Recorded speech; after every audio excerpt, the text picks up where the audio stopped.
Assalamualaikum, my name is Miraz. I study in class 6. My school name is BLS. Assalamualaikum, my name is Saim. I study in class 6. My school name is BLS. This project is safety alarm that warns when something is closest behind a car.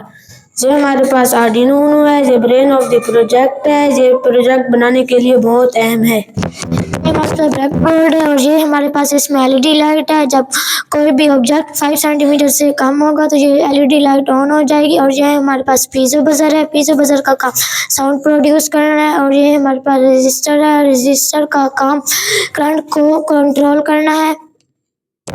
ये हमारे पास ultrasonic sensor है। इसकी दो sides हैं, transmitter और receiver. Transmitter का काम waves को ट्रांसमिट करना है और रिसीवर का काम वेव्स को रिसीव करना है।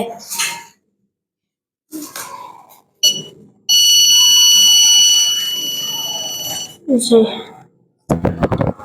और ये हमारे पास एम ब्लॉक है। जो सारा काम हमने एम ब्लॉक के जरिए किया है।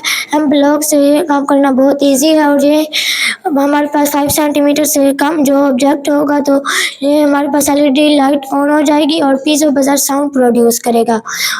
Thank you.